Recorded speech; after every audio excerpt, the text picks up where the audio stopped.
If you have had to venture out to get some essentials in the past week, you'll be struck by how eerily quiet it is out there.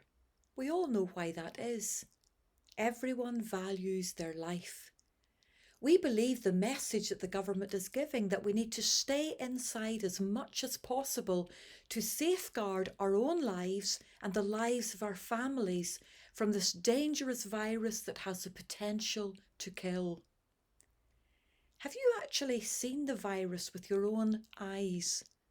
No, of course not. It isn't actually visible to the naked eye, but we all believe in it. And we all accept the evidence we have heard about it from those who have experienced it. We believe in it enough to wash our hands thoroughly when we've been out and about, to disinfect our door handles and wear gloves when we're touching shopping trolleys and all the rest. We do all that we can to safeguard our lives, and rightly so, because our lives are a gift from God.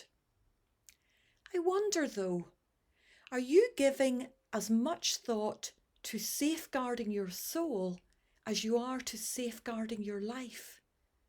That is a challenging question that cuts to the heart, but it is a necessary question for each one of us to answer honestly. Luke records in chapter 12 of his Gospel how Jesus was once talking to a crowd of people and he said this to them: "Watch out.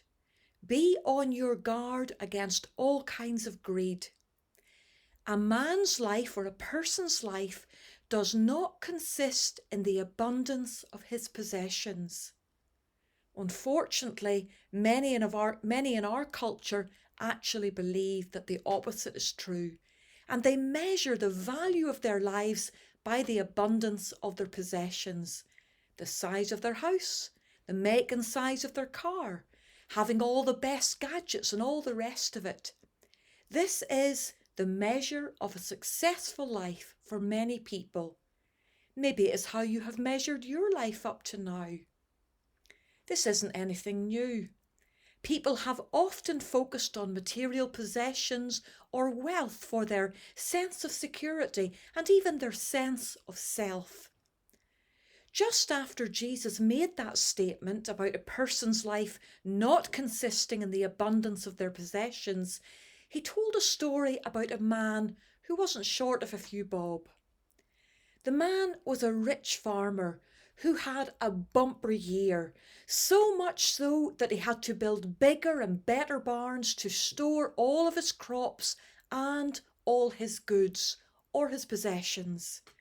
He had so much stuff that it was overflowing from his house, his attic, his garage, and he had to put it into storage in the new barn. He was sorted for the future. He felt so secure in the abundance of his money and possessions that he decided, well, he could just sit back and relax for a while. Here's exactly what he said: "You have plenty of good things laid up for many years. Take life easy. Eat, drink, and be merry." Here was someone who was pretty sure he had safeguarded his life. He felt totally secure in what he had provided for himself. But he had neglected to safeguard his soul. God spoke to that man, and listen to what he said to him. "You fool. This very night your life will be demanded from you.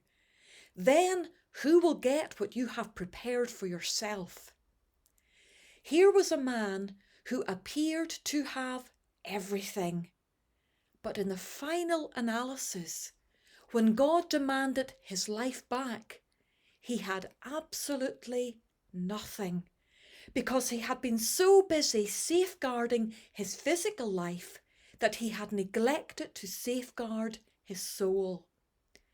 Jesus concluded this short story with a very sobering application, an application for you and for me. This is how it will be with anyone who stores up things for himself but is not rich towards God. Are you rich towards God? Or have you been so busy safeguarding everything else that you have neglected the most important thing, safeguarding your soul? Jesus said in Mark 8, verse 36, "What good is it for a man to gain the whole world yet forfeit his soul?"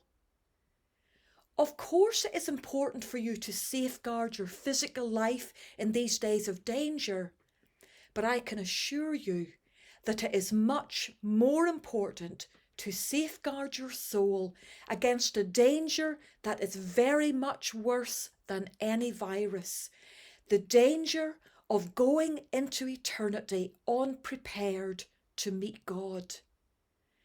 Don't delay for another moment this most important decision. Put your trust in Jesus Christ today. He alone is a safeguard for your soul because He alone paid the ransom for your sins on the cross. I urge you today not to put it off, because like the man in the story Jesus told, none of us knows when our life will be demanded of us. Don't be too late.